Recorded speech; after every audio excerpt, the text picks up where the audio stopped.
exceptional guest today.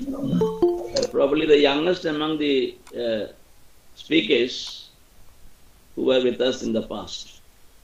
She is Ramya Subramanian. Before I welcome her, I would like to say a few words about Ramya. Ramya is currently a second-year student at the University of Chicago. She plans to major in economics and psychology, focusing on the area of intersection between the two, behavioral economics. She has a passion for pursuing research in behavioral economics and applying it to real-world social issues and policy making in the future. She completed IGCSE from Chirac International School, Hyderabad, after which she prepared for IIT JEE at Trichy before she decided to pursue economics in the US.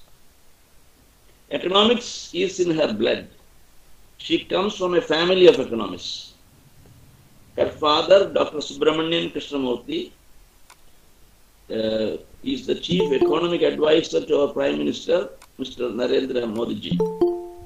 Her uncle, father's younger brother, Dr. Vaidyanathan, is also an economist, a great economist, and is a faculty at ISB Mohali. We are really honored to have Ramya with us. As you can see from her profile, she has a passion for pursuing research in behavioral economics and also to contribute something to our world through policy making. She is definitely trying to follow the footsteps of her father, Dr. Subramanian. He is also a great economist and he is definitely trying to help the economy of our country. We had Amartya Sen, if I am not wrong, who got the Nobel Prize for economics in the past. So she is very young, Ramya. Ramya will definitely grow and become a great economist and will be a pride for the whole nation. I wish and hope that she will also get a Nobel Prize in future for economics. With this, I welcome Ramya to this special edition of Coffee at Risk. In fact, Coffee at Risk is a monthly program. This year we had only 2 such programs. First one was by Dr. Sabu Thomas, Vice Chancellor of Mahatma Gandhi University, Kottayam. That was in August. And the second one was by Deepak Marcos. He is an alumnus of London School of Economics, the consultant, entrepreneur, and he has his own business as well. So this is a special edition for the children actually. The students are really motivated to hear from you, clear their doubts, and then take decisions. With this, I welcome once again Ramya or Ramya. Great. Thank you, sir, for that lovely introduction. Hopefully, as you say, I do have the chance to contribute in the future. But good evening to everybody. I hope you all are doing well today. As sir mentioned, I'm here to talk to all of you about my experience, with college applications and applying to US universities and the somewhat unconventional path that I've taken to pursue subjects that I'm passionate about. Here's a little background on me, just adding on to what sir said. I am a second-year student at the University of Chicago. Before this, I had studied at Chirac International School in Hyderabad until 10th grade, doing the IGCSE curriculum, as I think many of you are. As a part of the IGCSE curriculum, I took economics as one of my subjects, and this was how I was introduced to it. As sir also said, yes, it is something which we are passionate about in our family in general. So with a lot of dinner table conversations, so I just realized that this was something that I really enjoyed. And for me, I think the most exciting aspect of it was looking at economic concepts like the demand for a good, let's say, but then seeing how these concepts are so deeply rooted in just understanding human behavior. I think it all comes down to understanding why we take the decisions that we do and what influences our preferences. For example, when we go to a store to buy, let's say, like a shirt which is on sale for 50% off versus buying a shirt which is on sale but it has a buy one get one free deal. Why does a consumer pick between either one of them, and what influences our preferences there? So from my 2 years of doing IGCSE economics, I was pretty set on pursuing economics in the future at the undergrad level and really understanding this very human aspect of our daily lives, because I think we can all agree that economics exists in every single aspect of our lives. It is present in big, large aspects like public policy, healthcare, politics, to more individual actions that you and I do on a daily basis, like buying goods at a supermarket, or maybe when we see adults buying a car. The economics plays into all of that, and I think that's what really interested me in understanding that very, very human aspect of it, just understanding why our brain makes those decisions. So now the next step for me was to narrow down which colleges I wanted to apply to pursue this dream of mine. So I mean, at the end of 10th grade, as most students are faced with big decisions about what streams to get into, I also had that similar decision, and I decided to look at economics undergrad programs in India because I wanted a strong analytical foundation, because I wanted to pursue research in the future. So that's why I decided to, I guess this is where the unconventional part of it starts, which is that I went to a junior college focused on preparing students for the competitive Indian entrance exams like the IIT JEE, BITSAT, etc. And like I said, this gave me the very strong analytical foundation, but it also made me realize how learnings from one subject, which may seem unrelated to another subject, you can apply those when you really think about it. I think I understood that while doing physics, because physics, just like economics, it's present in every single one of our actions, right? And I think I understood that, physics and economics, though when you put those two subjects side by side, I don't think anybody would say, oh, but they are similar, because they don't come off that way. But I think when you look at the core thinking and the core application of it, there are similarities. And I started wondering, so what other similarities are there? What other subjects look at this human behavior aspect, just like economics does? And so at the end of 2 years doing the JEE prep, what I realized was that I really wanted to pursue my dream, which was understanding the human aspect, but looking at that up and coming area of behavioral economics, which just looks at economics and the human behavior aspect of it. And at UChicago, actually, which is the university that I am at, some of the world's greatest behavioral economics do their stellar work, such as Richard Thaler.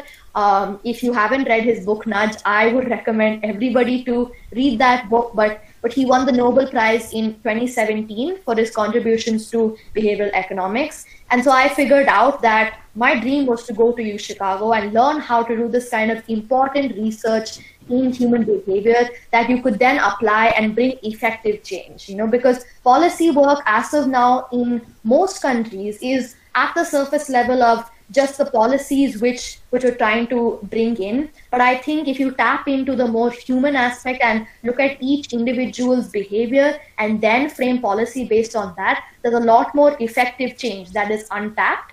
And so from this drastic shift, because it was a very drastic shift to go from JEE prep to suddenly deciding to apply to US universities, I think I learned a first lesson along the college process, which is that nothing is really set in stone. Your interests and your dreams could change along the way, and that is totally fine. There is no one set standard way of finding your passion, or whether it's applying to your dream college or pursuing the subject that you're interested in. There isn't just one set way to do it. And I'm sure that for many students who are in 10th, 11th, 12th right now, you are faced with a lot of decisions, because I have a brother who is in 10th class right now too. So we have these discussions on a regular basis where it is daunting to think about, because when you're in 10th, you have to think about the streams which you have to get into. You have to think about what subjects you want to narrow down your pursuit into. And when you're in 12th grade, you have a similar daunting decision of, okay, well, I've decided my streams more or so, but then what what are my career plans, what are the colleges that I want to apply to. It's all very daunting. And I think one thing just to keep in mind throughout the whole process is that, things change. And that's something which this pandemic has definitely taught us, which is that things change at the snap of a finger, and it's fine. Change is going to happen, but I think what we have to do is learn how to embrace that change and really just understand that there's no one set way to do anything. And so whatever is thrown at you, taking that and making your own paths so that you can pursue what you want to do. I think that's a very important learning which I had during my process. One more thing which I found as my second learning was perhaps that when I reached UChicago, after the months of the college application process, you reach there, you are among peers who had this as their dream. But I think what I learned is that keep learning, because the learning doesn't stop. And that's something that I learned from my peers at UChicago, which is that once you reach the college level or even beyond that, when you go out to work, I think one thing to remember is that the learning doesn't stop, and that you have to look to broaden your perspectives by reading about other fields of study, or maybe by listening to talks like this about people who are, explaining their own experiences and their own other paths. I think that is something which really broadens your perspective. And whether you are in a position right now when you're in 10th, 11th, and 12th, some people really have a strong idea of what their passions are and what they want to do, and that's amazing. But there are, of course, some other people, and I was in that position too, where you're not so sure about what your passions are. You are interested in several subjects, but to really find that passion, because I think that is one fear which a lot of young students face, which is that, what if I don't have something that I'm that passionate about? And there's that pressure to find that passion. And I think, when you have a lot of these questions in your mind, just going out, learning about new areas of study, whether it's related to what you're doing in school or not, I think it's always useful to broaden your perspective, because that's something which will help you discover new passions, or maybe even enhance the passions which you already have. So, for example, for me, psychology was an interest that sort of came to me much later in this whole process. I mean, I entered UChicago with the plan of just majoring and just pursuing economics, and maybe with a minor in math, just to get that research aspect. But I think what came to me later on, when I was reading more books and doing like a lot of classes like across the fields, what I understood was that psychology was something which I was really passionate about. And it's not something that I had the chance to look at before. And so that's how I discovered my second passion. And then I realized that, you can put economics and psychology together to come up with the area of intersection, which is behavioral economics, right? Which is a new and up and coming field. So I think just in general, whether it's about, unconventional courses like psychology, or even courses like math and physics, right? Just going out and reading as much as you can, and just knowing that the learning doesn't stop, I think that's something which will really broaden your perspectives, and will honestly really help with the college applications process. Because I think for the US application process, you do have to write a lot of essays, you do have to do a lot of those more of the soft skills aspects, which I think that comes to you better when you've really broadened your perspectives by reading and learning as much as you can. Then I think the third thing, which I guess is the topic of today's lecture, which is that unconventional or conventional courses and how to go about it. And I think so my takeaway from that is, whether it's unconventional or a conventional course which you are taking, I think passion is what matters at the end of the day. Finding out what you're passionate about, because that is what helps you sustain. Because we all want to be successful people. We all want to find things that we're passionate about and then go ahead and then excel at it. But to excel at something, you have to really work hard for it, because that is what is ingrained in all of us from the start, right? You work hard these few years, and then you will get into the college which you want to, and then your career is set. I think that is something which hard work comes you put in all of your effort when you're really passionate about something, and you have that drive to really give it your best every day, and that's when it is sustainable, because we're all between the ages of 15 to 20. So it's you really have to make sure that you can sustain this momentum throughout and keep doing what you love. And I think for that, to be successful and to achieve our goals and all of our bars for success, hard work is the most important part. But hard work comes in the best when you are passionate about what you do. So if you're having questions saying, oh, but I want to pursue something that seems a little more unconventional compared to my friends who might be doing engineering or medicine, that is fine. And I don't think you should focus on the label of it being, whether it's what other people do or not. I think what is the most important thing there is passion, and finding out whether you're passionate about it, and that's what will help you sustain. So I think those are my 3 learnings which I wanted to share with all of you. And now I'm open to hearing any questions from anybody, if that's what you want to go with. Any questions, anybody who is looking to apply to either a US or a UK university, any questions about the process? I'm open to hearing them all. Hi, I'm Eva Peter from A-Levels. Hi. Chris, and I have a question. Are you studying in a scholarship or? No, I am not studying in a scholarship. I think for me, when I was doing the process, finding scholarships for international students, because I am on an Indian passport, it is a little harder. And I did try looking at financial aid options. It is a lot harder for international students. I will not deny that. But I think because I didn't spend the 2 years really prepping for this, for me the process happened within 3 to 4 months. I didn't get to spend that much time looking at scholarships. So I'm not too sure if there are more options for Indian citizens to have scholarships, but I do have some friends there who are international students who are on scholarships. So I think there are a few options, but I would recommend definitely searching it up. Okay, thank you. My name is Sansia. Could you explain how what all steps you took to to go to abroad countries for higher studies and stuff? Sure.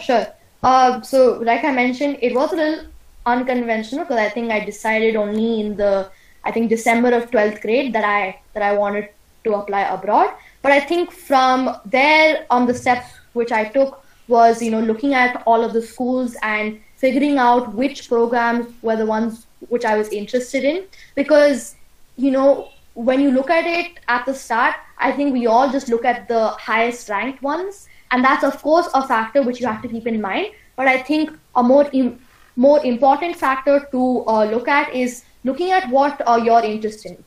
For example, I was interested in economics, and so I was looking at schools which are specifically good for economics. So that's the first step to narrowing down your list. And then I think just looking at, because many of these schools do have the option of double majoring in things, but some of them don't. And so some schools only let you double major in majors which are similar to your field of study. Let's say you enter in as a math major, then you could possibly double major in physics, but not in something very wildly different like psychology. So I think looking at that, if you do want to study several subjects, looking at what are the options at each school, that would help you narrow down your list. And I did write the standardized test, because you do have to write the SAT and ACT. And so I wrote the ACT, and I chose to write the subject SATs too. So I wrote them in math, physics, and chemistry, because I think those are some good things to have on your resume. And I think other than that, there are basically four buckets which you should look at covering when you're applying to these universities, which is your academic achievements, which will cover your grades and your SAT and your ACT scores. And then the second bucket is extracurriculars. So I've been doing Bharatanatyam, which is classical dance, since I was 8 years old, and so that was a big part of my application because that's something which I pursued for a really long time, and that was my main extracurricular. So I think picking out one or two extracurriculars like that, which you have been doing for a while, and then highlighting those in your application. And then the third bucket would be trying to do some internships during the summer before you apply to college. Now, not everybody does this. It is something which definitely does look good on your resume, and it also helps you gain some work experience before you get there, which is always useful. And I think the fourth bucket is doing the community service and volunteer work, because US schools definitely do look at whether you have contributed to your neighboring society. And so that's the fourth bucket which I think people should focus on. Other than that, I think these are the four main things to center your application on. And just in general, look for one or two spikes in your resume, something which will set you apart, because that's what you'd have to center your essays around. So for me, dance was something which was different, and so that's what I used to write my application. But after that, once you've narrowed down your list and you have these four, I guess, areas covered, then it's just the applications and writing out your essays and that whole process. I hope that helps. So then how did you deal with it financially? Financially as in like the application process or overall? Road, and it's pretty expensive. Yeah. Yeah. So how did you, to go for an abroad country and study there, it's pretty hard. So yeah, like I mentioned while I was answering the previous question, it is expensive for sure, and that is a big concern, and I do understand that. So I spent about 6 months trying to look into financial aid options, but as an international student, I didn't really make the cutoff for a lot of them. But like I said, I think if you spend more time looking at the scholarship options, there are some exams which you can write which will give you scholarship options. I think looking at those might be a good way to figure out the financial aspect of it. But I don't have a lot to share with you there, because my application process was very quick. It was within 2 months' time I had sent everything out, so I didn't have a lot of time to look at that. Okay, thank you. Yeah. Can you please tell about the job opportunities after this course? The job opportunities, yeah, sure. So since I am in my second year still, I probably don't have the best idea of the job opportunities and the job application process. But I think overall, because I have gotten the opportunity to do some internships within these 2 years, and so when you join a university like the University of Chicago, they do give you a career advisor, and they give you this platform called Handshake, where lots of employers list all of their opportunities, and so you can apply to all those from there. And that's actually very useful because as a student, you don't really know where to look, and so this platform which the university just provides you with, it just sort of narrows it all down for you. And so you can apply for internships during your 4 years there, internships and part-time jobs while you're there, because this will all add to your work experience. And after that, as an econ major, on the job opportunities are pretty good as an econ major, because they do look for students with strong analytical backgrounds, international students like us. And so you can get into jobs like consulting, whether it's for finance or whether it's for the behavioral economics side. There is consulting there, and you can also look at many students look at going into graduate school right after to pursue their PhD. So I think there are a good amount of job opportunities, but obviously as international students, there is the aspect of the visa to keep in mind. It is a little hard to get a visa, but generally, if you go to a school with a good standing, and if it's one of the top schools, I think then, because the top employers come in to hire these students, because you are recognized as a higher quality undergrad, and so the job opportunities are pretty good then. Thank you. Yeah. Does anybody else have any other questions, maybe more specific to economics or psychology, perhaps, if you're all interested in that? Hello, ma'am. My name is Noel. I'm studying in 11th Commerce of SCPS. My question is related to economics, Indian economics. India is one of the largest economy in the world. Yeah. Then why is still a category of developing nation? Or what is pulling back India from being a developed nation? And at current developing status, when will be India a developed nation? Okay, that's a very large question, and something that possibly as a second-year economics major, I don't have the most experience to answer. This is something which even policymakers are questioning all of the time. I do think that there's a lot of reforms which do need to happen. We are still following like a lot of the structures which were placed almost 80, 90 years ago, and I do think that there's a lot of structural reforms that do need to happen. For example, right now with the labor reforms that are happening, that is one example of the kind of reforms which we do need to have to bring in more investment, because right now as an economy, I think the two most important parts are consumption and then investment.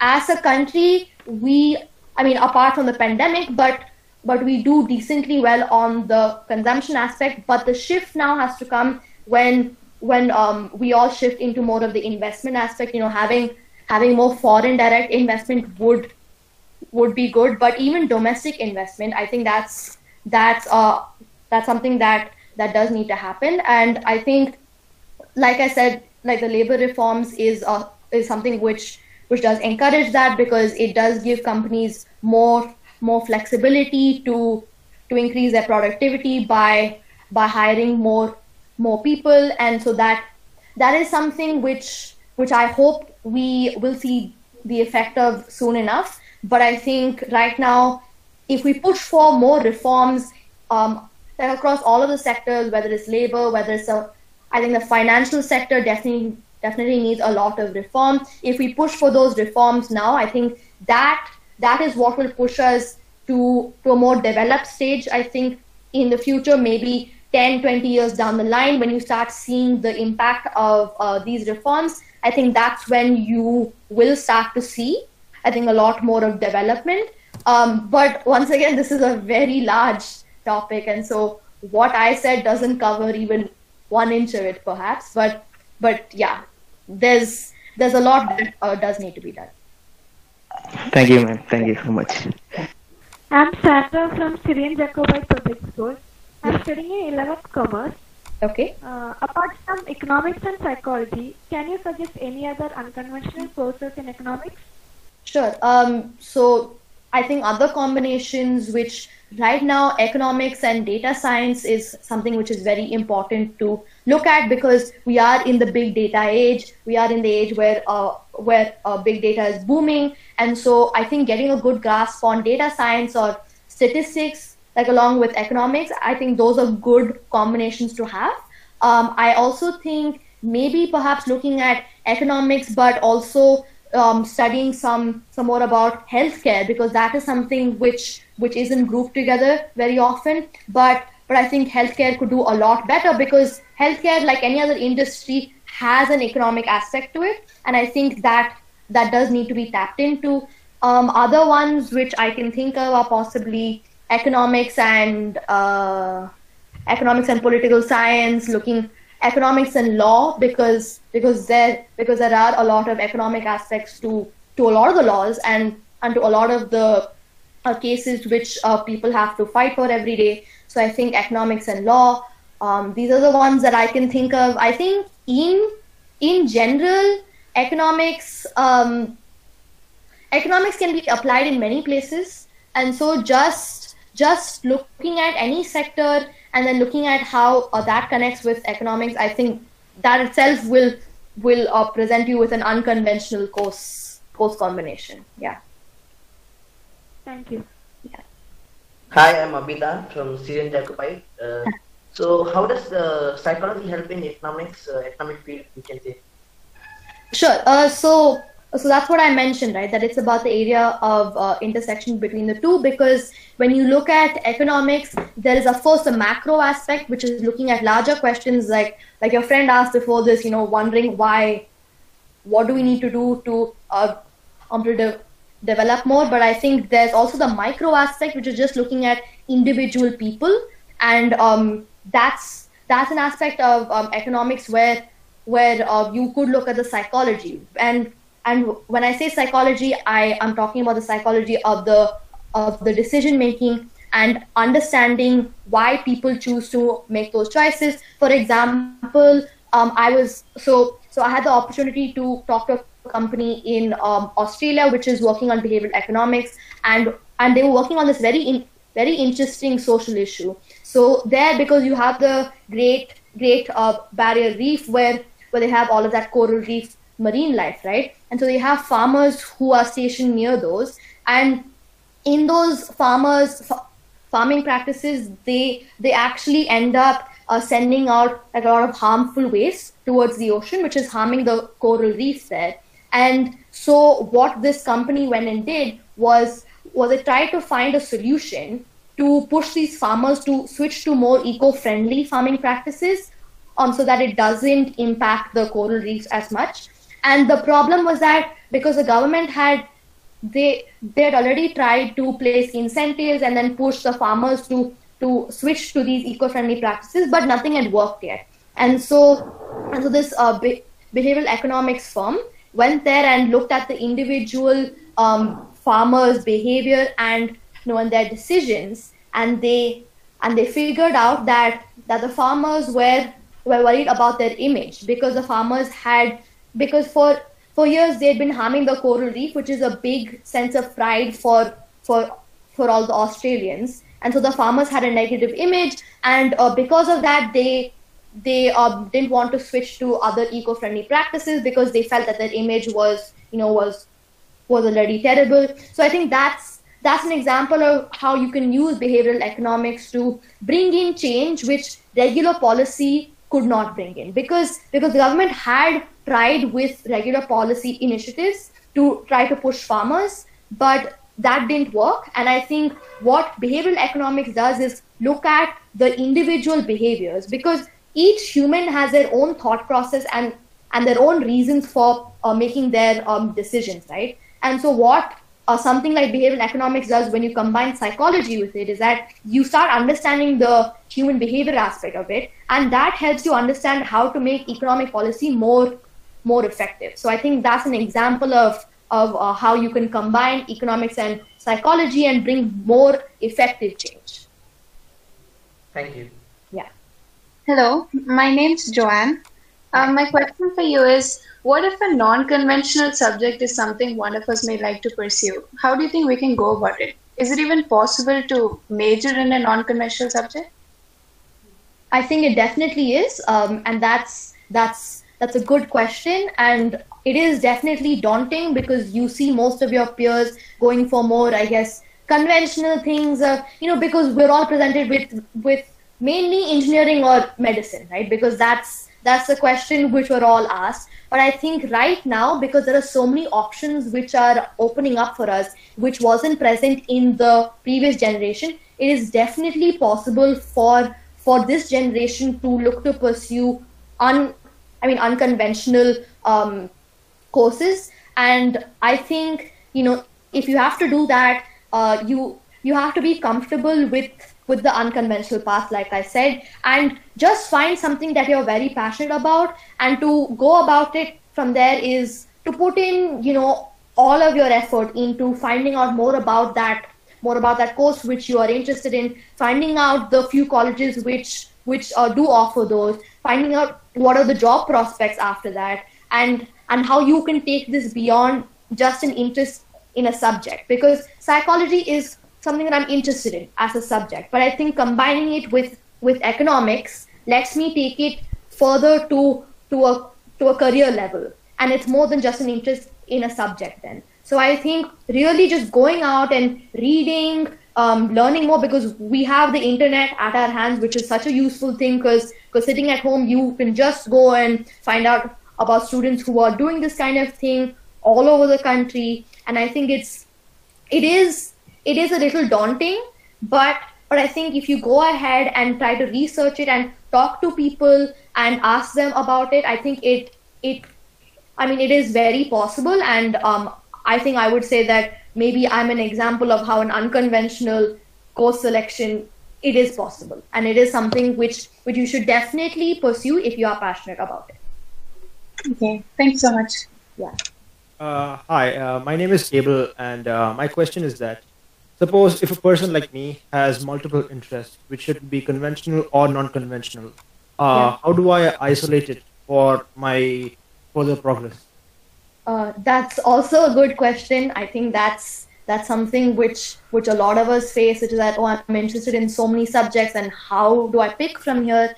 I think there's obviously no one set way to do it, because there's no standard method of, okay, this is how you will narrow down your courses. I think just figuring out the right balance between something which you're passionate about and something which you can make into a career. Because at the end of the day, once we finish school and college, we have to enter the real world and find jobs. And so I think finding that balance between stuff which you are interested in, let's say you are interested in like a combination of math, maybe physics, but then you are interested in psychology, let's say, right? But finding a combination, let's say maybe putting math and psychology together, and finding out maybe more of a mathematical way of approaching psychology, finding out that balance, and thinking about, okay, this is something that I am passionate about, but it's also something that I can take further into creating a career. I think that is one way to look to narrow down your subjects. I also think, for as long as you can do all of the subjects without narrowing it down, look to do that. But then when it comes to the point where you have to narrow it down, then just pick the subjects which you are more passionate about, and subjects which you know that you can pursue further in the future. I think that's one way to look at narrowing it down. All right, I have another question, which is, what are the perks of studying abroad versus the perks of studying where we are right now? Okay, I wouldn't say one is better than the other. I do think it depends on what field you are looking to get into. I think, but the overall perks, because I don't know what field you are looking to get into, I think the overall perks or cons, because there are both. I think the perks are that you definitely get to have a lot more flexibility. I think if you get into a university abroad, you do have a lot more flexibility in picking courses like across the range of courses. You do have a lot more flexibility. I also think that it does provide you with a good amount of exposure, and it helps you broaden your perspective.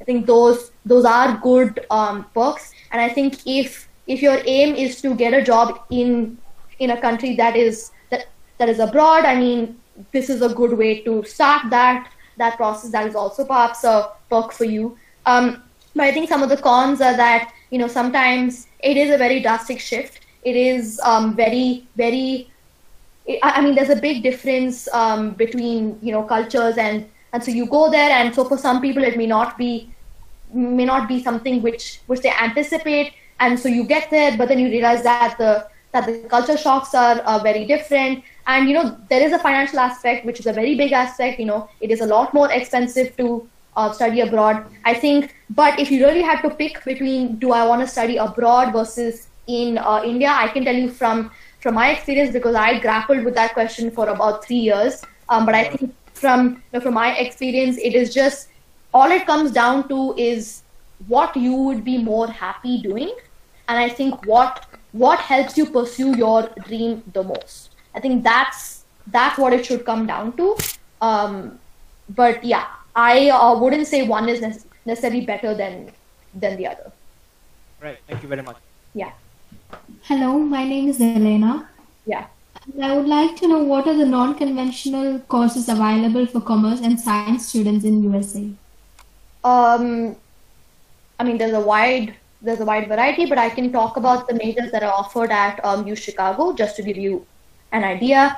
If you are a commerce or a science student, I think you can look at doing anything from, we have, of course, there is psychology, there is economics with a specialization in business studies, which is more about the business side. And then there's economics with a specialization in data science, which is a good combination. And there is computer science, of course. And I think computer science combined with anything nowadays is a unconventional, but it is very, very useful because that is what the future lies in. And I think other ones, because you do have the pure science majors, you have the biology, you have physics, you have chemistry, you have pure maths if you are looking to pursue that. And they also offer math with a specialization in economics, and because that is a combination which is useful. I think other things which you can look at as a commerce student perhaps is maybe looking at combining it with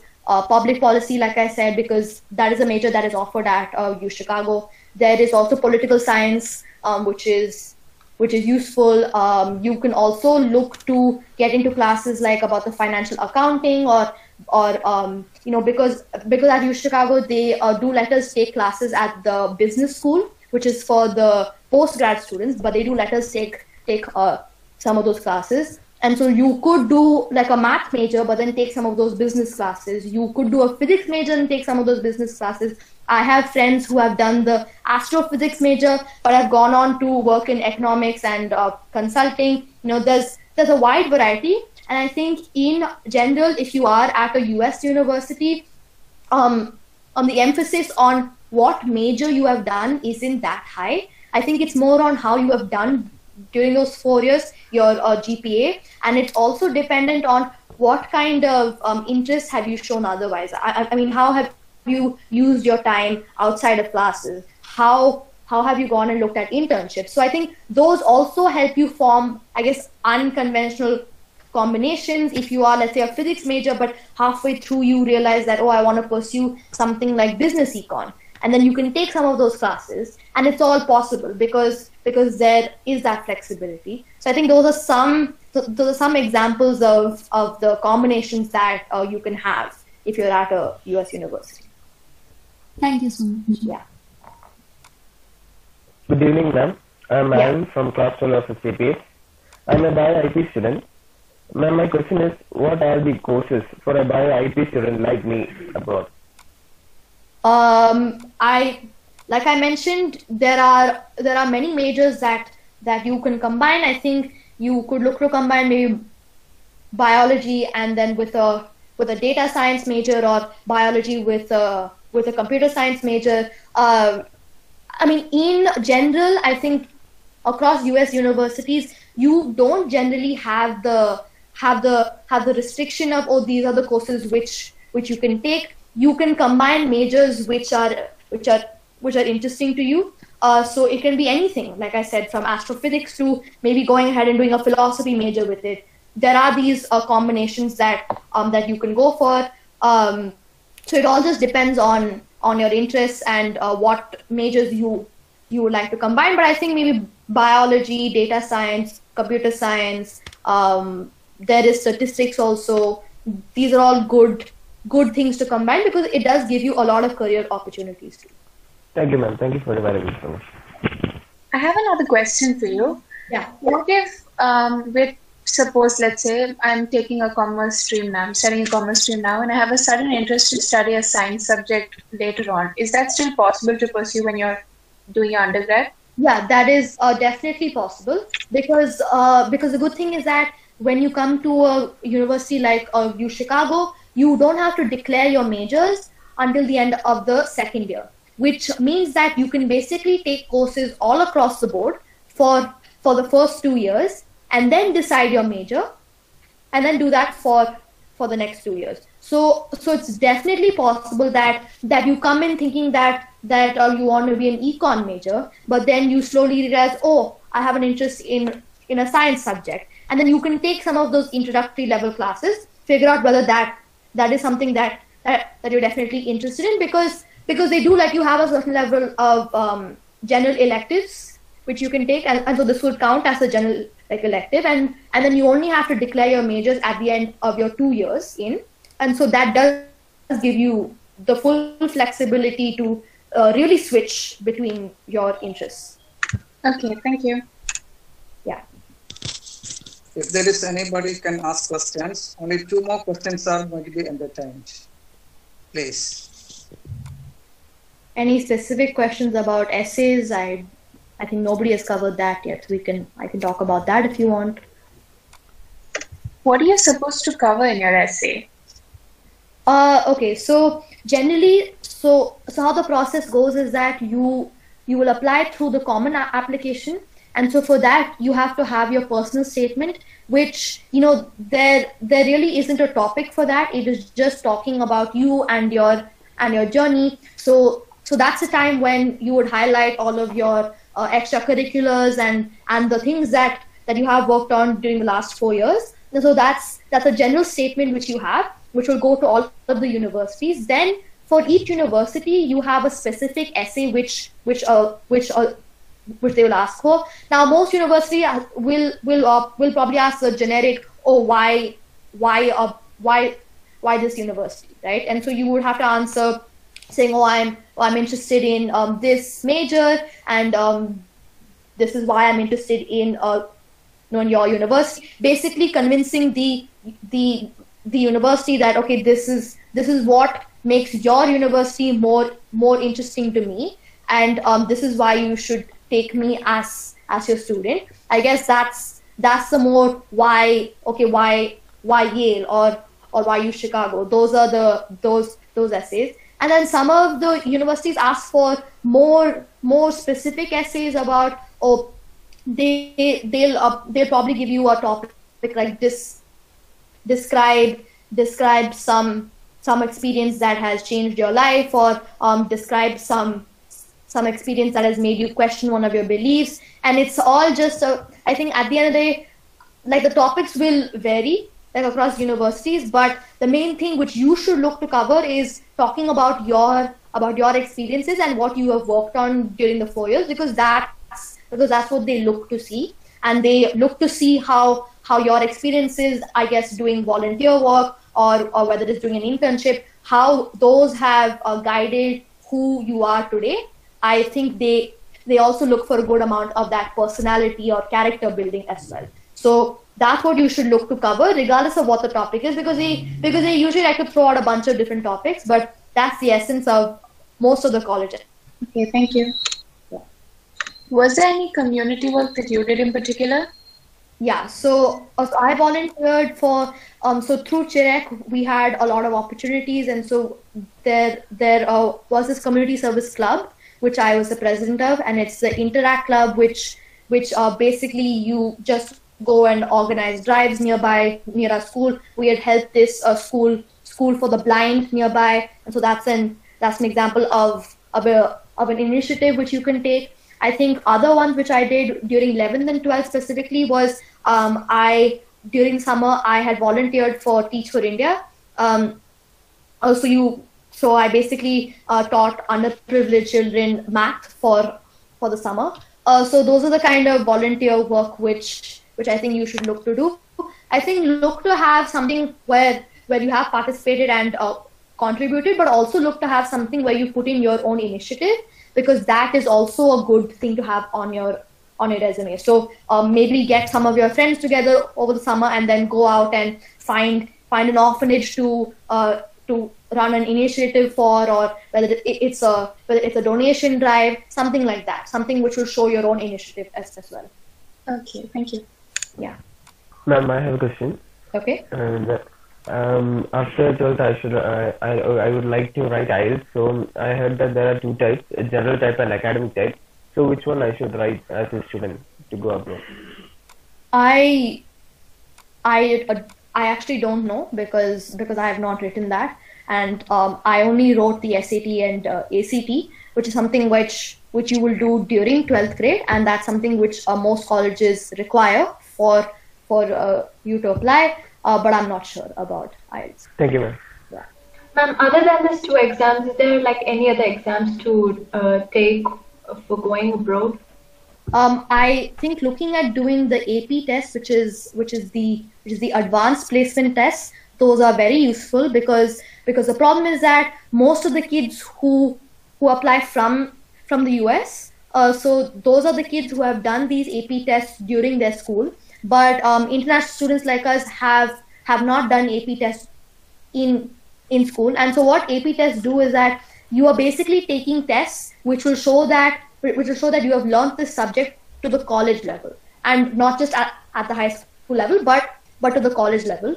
And so these will help you for your application for sure, but it will also help you get placed into higher level courses once you get into the college. For example, if you took AP Maths, and so then you can be placed in an honors maths class once you get to college. So it is very useful to do the AP tests. I think other than that, several of my friends who apply to US universities, they also wrote TOEFL, and they also wrote ACT, SAT, and the SAT subject test. I think those are also useful. Other than that, I can't think of any exams which are good. I think maybe doing some of the Olympiads are good for upping your resume. If you're interested in math or physics, then trying to do the Olympiads for those are always good to show that you're excelling at a subject. But I think those are the ones. Thank you. Yeah. I hope there is no more questions now. So, Ms. Ramya, today is our guest of honor, Kuryakos sir, our CEO, management and the principal of Syrian Jacobite School, and Shalom School, Palakkad, respected teachers, and my dear loving children. Today we had a very good day because usually we used to have other eminent guests who are really so distant from us. But today we got a person who is your peer group. So that's something very great. And while I was listening to you, Ms. Ramya, my admiration towards you started growing more and more because of your directness. You have got a very clear vision what you are going to be. That is something really great. And it will give some push for our children. And some of our children are preparing themselves to go to abroad. And we are giving a very clear picture what they should do. Normally, what people used to say, how you can get to abroad, what are the things that you have to do.